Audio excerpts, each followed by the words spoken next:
बिस्मिल्लाहिर्रहमानिर्रहीम। अस्सलाम वालेकुम। उम्मीद करता हूँ आप सब खैरियत से होंगे। आज की इस वीडियो में हम first unit responsibility of the youth इसकी एक्सरसाइज करने जा रहे हैं। तो स्टार्ट करते हैं बगैर टाइम वेस्ट किए। सबसे पहले है vocabulary and grammar. Vocabulary and grammar को ज़ख़ीर अल्फाज और ग्रामर कहते हैं। वोकैबुलरी को वैसे अल्फाज भी कहते हैं। अच्छा, रीड पढ़ें ईच वर्ड, हर लफ्ज़ को, एंड अंडरलाइन और लाइन लगाएं नीचे द साइलेंट लेटर जो खामोश हर्फ हैं। कंसल्ट और मुलाहिज़ा करें या मतलब कि क्या करें, मुलाहिज़ा करें या देखें। प्रोनाउंसिएशन की मतलब कि तलफ़्फ़ुज़ अदा करने का, जो मिसाल के तौर पर जिससे तलफ़्फ़ुज़ अदा किया जाता है। इन अथेंटिक डिक्शनरी, अथेंटिक मुस्तनिद यानी कि जो सही डिक्शनरी है। या इफ़ इन डाउट, अगर आपको शक है। मिसाल के तौर पर ये कहता है कि इनमें से कुछ अल्फाज दिए गए हैं, उनमें से जो साइलेंट लाइटर हैं, जो खामोश हर्फ हैं, उनके नीचे एक लाइन लगें। अगर आपको समझ नहीं आ रही तो आप किसी मुस्तनिद यानी कि सही डिक्शनरी से भी हेल्प ले सकते हैं। तो जैसे एग्जांपल उन्होंने लिखा है आवर में साइलेंट लेटर एच है, ठीक है। तो आवर इसको पढ़ते हैं, एच साइलेंट है, तो आवर मानी घंटे को कहते हैं, ठीक है। अच्छा, इसमें इसको पढ़ते हैं रिसीट, ठीक है। पी इसमें क्या है, साइलेंट है, उर्दू में इसको रसीद कहते हैं। डाउट, ठीक है, बी इसमें साइलेंट है, डाउट शक को कहते हैं। जो साइलेंट है मैंने नीचे अंडरलाइन लगाया है, नीचे लाइन लगाई है, इसको नोम कहते हैं। जी इसमें साइलेंट है, ठीक है ना। बदशक्ल इंसान को वैसे कहते हैं। हाफ्स आधे को कहते हैं। एल खामोश है, जैसे आपने पढ़ा होगा हाफ, ठीक है ना, हाफ की जमा है हाफ्स, सही है, आधे हाफ्स। एल साइलेंट है। वेल इसमें एच साइलेंट है, एक बड़ी मछली को कहते हैं, ठीक है। रॉन्ग वैसे गलत को कहते हैं, डब्ल्यू खामोश है इसमें। बैलेट, ठीक है, बैलेट वैसे गाने को कहते हैं, बैले, टी इसमें साइलेंट है। एक्सेप्ट इसमें ई साइलेंट है, इसको इक़्तिबास कहते हैं। इलाइन इसमें जी खामोश है, इसको कितार में लगाने को कहते हैं। वेंसडे, ठीक है, वेंसडे इसमें डी साइलेंट है, वेंसडे। इसमें है कैसल कहते हैं किले को, और टी इसमें साइलेंट है। थम अंगूठे को कहते हैं, बी इसमें साइलेंट है। रेंडोवर, ठीक है, रेंडोवर्स इसको रेंडवर्स, हाँ रेंडवर्स कहते हैं। इज्तिमा मीटिंग को कहते हैं, इसमें जेड साइलेंट है। नो वैसे ये तो आपको पता है, किस कोई लफ्ज़ जैसे के एन से शुरू हो रहा है तो के इसमें साइलेंट होता है, कोई भी हो, जैसे नॉलेज, नो, न्यू, नाउन, सही है। गेस्ट जी इसमें साइलेंट है, मेहमान को कहते हैं। सॉर्ड डब्ल्यू इसमें क्या है, खामोश है, तलवार को कहते हैं, ठीक है। नेक्स्ट पे चलते हैं। उम्मीद करता हूँ यहाँ तक आपको समझ आ गई। कंसल्ट देखें डिक्शनरी को चेक करें, डिक्शनरी से मुलाहिज़ा करें। एंड मार्क लगाएं विच सिलेबल्स यानी टिक लगाएं जो सिलेबल्स, उस सिलेबल्स पर इस टू जिसमें स्ट्रेस दिया गया, जोर दिया गया, जिसमें अदा करते हुए जिस हर्फ पर जोर दिया गया हो, जिस सिलेबल पर। अब मैं आपको बताता हूँ सिलेबल क्या होता है। इन द फॉलोइंग मतलब जैसे अल्फाज में से। एग्जांपल जैसे कंप्यूटर, अब प्यू देखो, इसमें कंप्यूटर अब पढ़ते हो तो प्यू पर जोर ज़्यादा दे रहा है। कॉम जिसमें वावल आ गया हो, सी एम ये क्या हो गया, एक सिलेबल हो गया। पी यू क्या हो गया, प्यू, ठीक है। पी यू क्या हो गया, जिसमें वावल आ जाता है और एक हर्फ, उसमें क्या हो जाता है, इसमें कितने वावल हैं, 1 2 और 3 वावल हैं, तो ये क्या 3 सिलेबल बन गए। इस चीज़ को आपने याद रखना है। कंप्यूटर, ठीक है। तो कंप्यूटर, प्यू पर ज़्यादा जोर देते हैं, स्ट्रेस जोर देते हैं, तो ये इसमें सेकंड सिलेबल पर जो दूसरा है ना प्यू, इस पर क्या आ गया है, ज़्यादा जोर स्ट्रेस आ गया, तो इस वजह से ये हमारा प्यू मतलब कि सेकंड सिलेबल बन गया। अच्छा, रिसेप्शन, देखो रिसेप्शन, ठीक है, अब सेप दूसरे पर सिलेबल पर जोर, रिसेप्शन, ठीक है, दूसरे पर जोर है ज़्यादा। तो कंपैरिजन, ठीक है, पैर, ठीक है ना, पे जोर है सेकंड पे। अच्छा, पोटैटो दूसरे पर जोर है सेकंड पे, ठीक है। आगे बेड रूम, ठीक है, बेड रूम, तो बेड वैसे 2 इसमें सिलेबल हैं, तो बेड पे फर्स्ट पे ज़्यादा है, ठीक है। आगे 14 सेकंड पे है, ठीक है। और इधर है 40, ठीक है ना, 40 तो फर्स्ट पे ज़्यादा है। डिलीशियस, ठीक है, डिलीशियस सही है ना, डिलीशियस सेकंड पे। प्लेफुल, प्लेफुल पे इतना जोर नहीं है, प्ले पे है, ठीक है। तो नेक्स्ट पे है ग्रामर। वोकैबुलरी हमारे कंप्लीट हो गया, वो ग्रामर पे आ जाते हैं। Circle the abstract noun in each sentence below. आपको पता होना चाहिए नाउन किसी चीज़ के नाम को कहते हैं। आपको पता होना चाहिए नाउन की कई किस्में हैं, countable, uncountable, abstract, material, concrete, ठीक है ना। तो उनमें से एक एब्स्ट्रैक्ट नाउन है जिसको हम देख नहीं सकते बल्कि सिर्फ महसूस करते, छू भी नहीं सकते, उसको एब्स्ट्रैक्ट उनको कहते हैं, सही है। तो जैसे I respected the honesty my friends show, ठीक है ना। तो इसका मैं मानी अगर एक का मैं मानी करने लग जाऊँ तो बहुत ज़्यादा लेट हो जाएगी, लंबी वीडियो हो जाएगी। तो ऑनेस्टी ईमानदारी क्या है, हम इसको, और आपको पता है ऑनेस्टी एक तो एब्स्ट्रैक्ट नाउन भी हो सकता है और अनकाउंटेबल भी हो सकता है। जब ये एब्स्ट्रैक्ट नाउन है वो अनकाउंटेबल में आ जाता है, बस ये चीज़ याद रखना, ठीक है। अच्छा, ऑनेस्टी ईमानदारी, इसको हम देख सकते हैं? नहीं देख सकते। छू सकते हैं? नहीं, सिर्फ महसूस कर सकते हैं, ठीक है, सिर्फ सोच सकते हैं। तो ऑनेस्टी ईमानदारी हमारा क्या हो जाएगा? अब्स्ट्रैक्ट नाउन, जिसको हम नहीं से देख सकते, उसको मुजर्रद नाउन, उर्दू मुजर्रद भी कहा जाता है, इसमें मुजर्रद, ठीक है। सेकंड पे, can you believe that women's brilliance, brilliance, ठीक है, ब्रिलियंस, बहादुर, ब्रिलियंस, शानदार, ठीक है, तो उसको हम नहीं देख सकते। नेक्स्ट पे है हमारा, आगे है टू माई डिलाइट, डिलाइट वैसे खुशी को कहते हैं। Every one arrived on time, delight, delight का मानी हम देख सकते हैं, डिलाइट को हम सिर्फ महसूस कर सकते हैं, खुशी, ठीक है, हैप्पी, डिलाइट, ठीक है, सैड, ये हम चीज़ों को सिर्फ महसूस कर सकते हैं। डिलाइट इसमें एब्स्ट्रैक्ट नाउन है। बाकी इसमें आप देख लें डिस्पेयर, ठीक है, मायूसी को कहते हैं, ये भी एक क्या हो जाएगी? Abstract noun. होप, उम्मीद, क्या हो जाता है? होप, उम्मीद, ये भी एब्स्ट्रैक्ट नाउन है। जॉय, खुशी, ये भी एब्स्ट्रैक्ट नाउन है। ब्रेवरी, बहादुरी, ये भी एब्स्ट्रैक्ट नाउन है। कंपैशन, मोहब्बत, ये भी एब्स्ट्रैक्ट नाउन है। प्राइड, फ़ख्र, ये भी एब्स्ट्रैक्ट नाउन है, ठीक है। तो सिर्फ ये कहते थे कि इसमें से आपने वो अल्फाज चुनने हैं जो एब्स्ट्रैक्ट नाउन है, बाकी इसमें कोई ऐसी चीज़ नहीं है कि सबका मैं आपको पूरी लाइन का माना बताऊं, और वीडियो बहुत ज़्यादा लंबी हो जाती है, नहीं तो मैं आपको बता देता। आगे है right a sentence with each abstract noun, कुछ अल्फाज दिए गए हैं जो कि एब्स्ट्रैक्ट नाउन हैं, इनको आपने अपने जुमलों में इस्तेमाल करना है। मैंने खुद से बनाए हैं, लेकिन आप भी खुद से कोई आसान बना सकते हैं, ज़रूरी नहीं है कि यही वाले, कोई ऐसे कहते हैं कि कुरान का लफ्ज़ तो नहीं है कि बस वहीं का वहीं रहना चाहिए, उसको तब्दील नहीं करना, तो अब इसको चेंज भी कर सकते हैं। लव, ठीक है, लव को आप बना सकते हैं, ठीक है, आई लव माई कंट्री, सही है, तो कुछ भी आप इस तरह के से बन सकते हैं। वी लव आवर कंट्री, सही है। प्लेजर, खुशी, ठीक है, कुछ भी आप इससे बना सकते हैं। Cold wind give us a lot of pleasure, जो मतलब कि कोल्ड ठंडी हवा ने हमें क्या बहुत खुशी है। प्लेजर खुशगवार को कहते हैं, खुशी को कहते हैं, अच्छे अच्छे को कहते हैं, सही। काम, पुरसकून को कहते हैं कि बी काम एवरीथिंग विल बी राइट, यानी कि बी काम एवरीथिंग विल बी राइट, यानी कि शांत रहें, ठीक है ना, खामोश रहें, आराम से रहें, सुकून से रहें, हर चीज़ सही हो जाएगी, ठीक हो जाएगी। डिस्पेयर, मायूसी को कहते हैं। A few words can turn despair into hope, कुछ अल्फाज ऐसे, चंद अल्फाज उम्मीद में बदल सकते हैं, मायूसी को उम्मीद में बदल सकते हैं, ठीक है। Truth, such, always speak the truth, हमेशा सच बोलना चाहिए, ठीक है।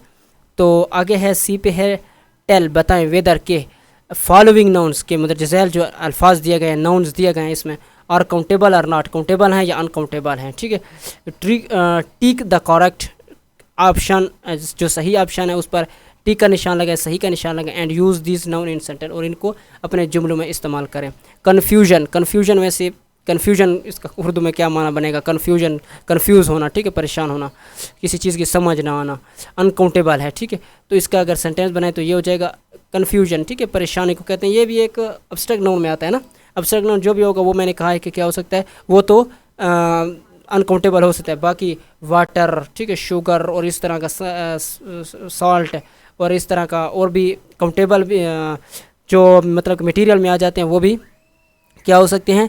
एब्स्ट्रैक्ट अनकाउंटेबल नाउन हो सकते हैं।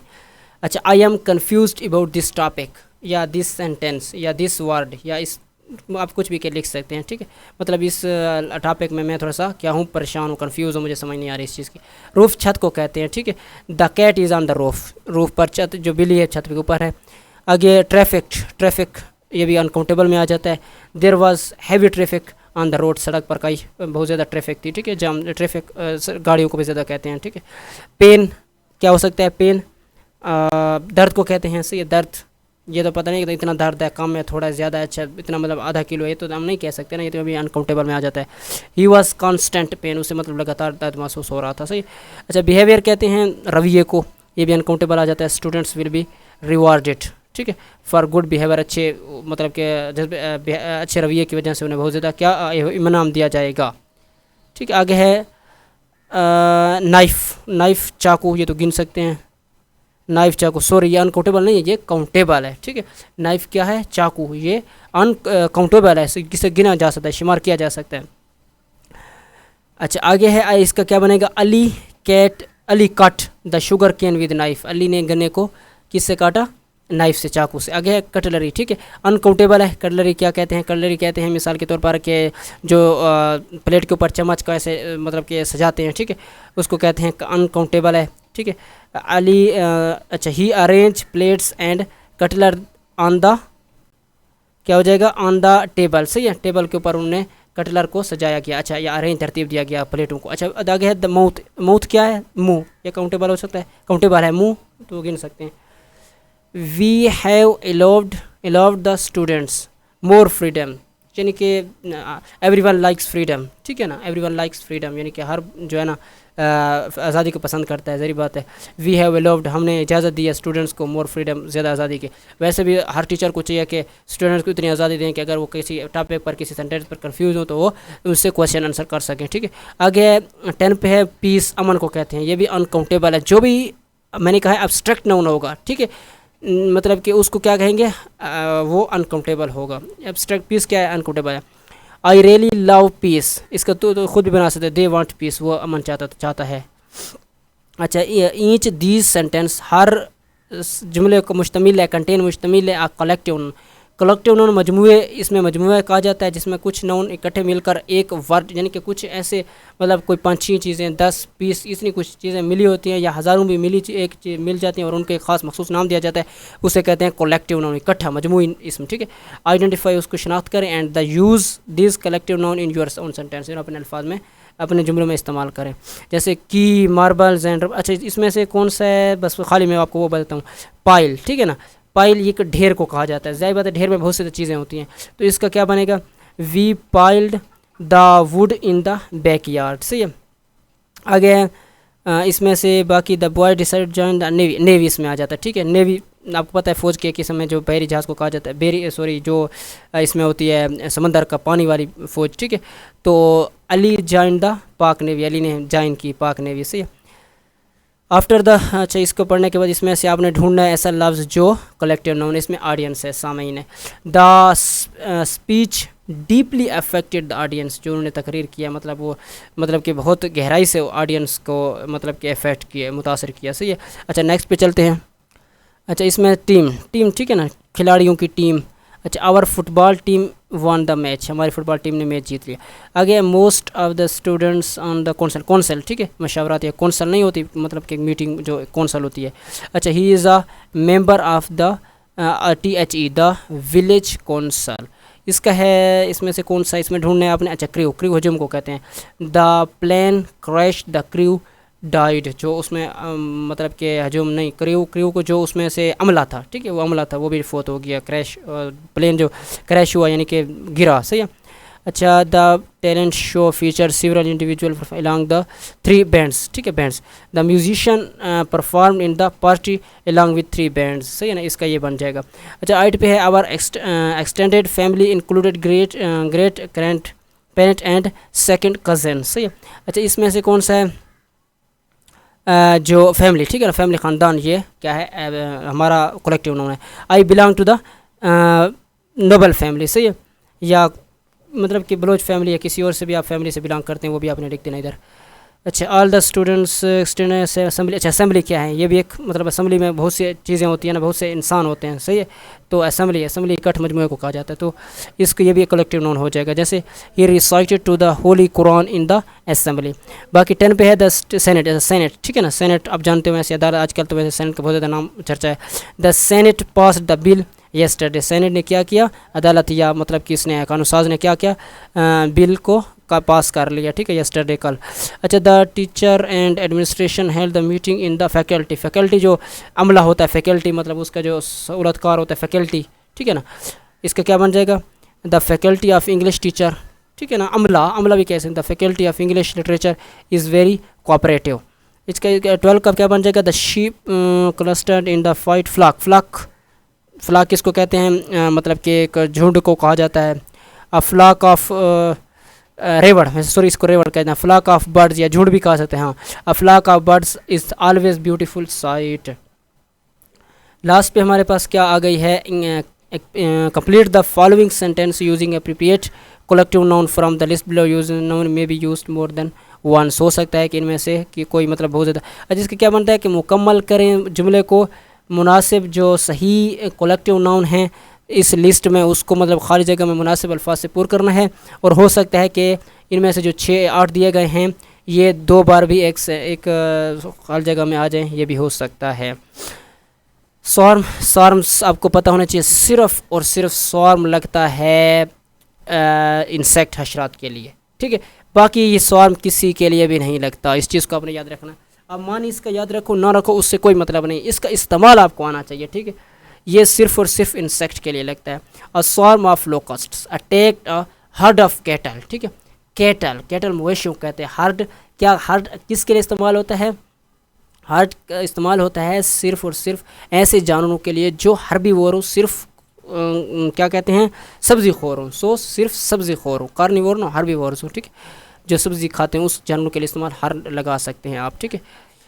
अच्छा आगे है the flock of birds, flock झुंड को कहते हैं, ठीक है। सिर्फ बर्ड्स परिंदों के लिए इस्तेमाल होता है। Flock of birds is always beautiful sights, परिंदों के लिए फ्लॉक, इशरात के लिए स्वार्म, और छोटे जानवरों के, छोटे नहीं बल्कि कह सकते हैं कि जो सब्ज़ी खाने वाले जानवर होते हैं, ठीक है, गाय भैंस वगैरह, ठीक है ना, मवेशी जो आम छोटे मवेशी होते हैं उनके लिए हम हार्ड इस्तेमाल करते हैं। बाकी यहाँ पर आ जाएँ विद बोके, इसको बोके कहते हैं। ये सिर्फ और सिर्फ फूलों के लिए इस्तेमाल होता है। बोके गुलदस्ता वैसे कहा जाता है इसको, ठीक है, फूलों का गुलदस्ता होता है। बाकी किस चीज़ का गुलदस्ता हमने देखा, फूलों का होता है। सही, बोके किसके लिए? फूलों के लिए, चीज़ समझ रहे हो। सॉर्म इंसेक्ट के लिए, हार्ड मवेशियों के लिए, छोटे जानवरों के लिए, सब्जी वाले जानवरों के लिए, फ्लॉक बर्ड्स के लिए, और बोके गुलदस्ते के लिए। आगे है flock. As we drove down the country side we saw, अब देखो शीप सब्जी खोर जानवर है ना, तो इसके लिए आपने फिर फ्लॉक ही लगाया है। सही है, सॉरी फ्लॉक, तो मैंने आपके लिए थोड़ा सा ये तैयार किया, इसको आप देख लें ताकि और क्लियर हो जाए। फ्लॉक किसके लिए? परिंदों के लिए और छोटे जानवरों के लिए। फ्लॉक परिंदों के लिए और छोटे जानवरों के लिए। सही है। गैंग क्रिमिनल, जो चोर वगैरह होते हैं, मुजरिम डाकू वगैरह, उनके लिए। और सेलर जो कश्ती के सवार समलाह वगैरह कश्ती का अमल है उसको, उसके लिए इस्तेमाल होता है। हर्ड ऐसे जानवरों के लिए जो सब्जी खोर होते हैं। और स्वार्म इंसेक्ट के लिए। और ये फ्लॉक है, ये छोटे जानवरों के लिए भी इस्तेमाल होता है, इस चीज़ को याद रखना। फ्लॉक बर्ड्स के लिए, और ये चार चीज़ों को आप थोड़ा देखना। बोके किसके लिए? बोके लिख सकते हैं आपके वो इन फ्लावर्स के लिए, फूलों के लिए, ठीक है। उम्मीद करता हूँ यहाँ तक आपको समझ आ गई होगी। और फ्लॉक ऑफ शीप, शीप क्या है? छोटे जानवर, गोट, ठीक है ना, शीप ये क्या है? ये छोटे जानवर हैं। सही है, इसके लिए भी फ्लॉक लगा सकते हैं। आगे आपको पता है कि थीव्स चोर को कहते हैं, चोरों की टोली। सही है, चोरों का गैंग, वैसे गैंग इसके लिए हम भी इस्तेमाल करते हैं। तो क्रिमिनल्स के लिए हमने पढ़ा पीछे कि गैंग किसके लिए, क्रिमिनल के भी लगा सकते हैं। बाकी देख लें। आगे जो क्लॉथ्स, कपड़ों के लिए हम बंडल लगाते हैं। बंडल, वैसे बंडल ऑफ क्लॉथ, ये तो आम सी बात है, कपड़ों के लिए ऐसे बंडल ही इस्तेमाल होता है। हम ये पीछे पढ़ चुके हैं। बैंड ऑफ म्यूजिशियन, म्यूजिशियन हम पढ़ चुके हैं, म्यूजिशियन के लिए हम बैंड लगाते हैं इसकी। अच्छा आगे है my friend has fine collection of old stamps, stamps के लिए हम कलेक्शन लगाते हैं, स्टैम्प के लिए हम कलेक्शन लगाते हैं। तो उम्मीद करता हूँ यहाँ तक आपको समझ आ गई होगी। अगर कहीं पर आपको मसला आ रहा हो, किसी चीज़ की समझ ना आ रही हो, किसी की आप तफसील मज़ीद जानना चाहते हो, ठीक है, तो आप कमेंट्स में ज़रूर मतलब कि लिखिएगा, मैं उसका ज़रूर रिप्लाई करूँगा। तो उम्मीद करता हूँ वीडियो अच्छी लगी है तो लाइक कीजिए, चैनल सब्सक्राइब कीजिए। हमारा आज जो एक पैरा लेसन है कंप्लीट हो चुका है। इसमें से किसी भी चीज़ की समझ ना आई हो, आप मुकम्मल मतलब कि पूछ सकते हैं, मैं उसका आंसर दूँगा। तो उम्मीद करता हूँ वीडियो अच्छी लगी है। वीडियो अच्छी लगी है तो लाइक कीजिए, चैनल सब्सक्राइब कीजिए। मिलते हैं अगली वीडियो में। शुक्रिया।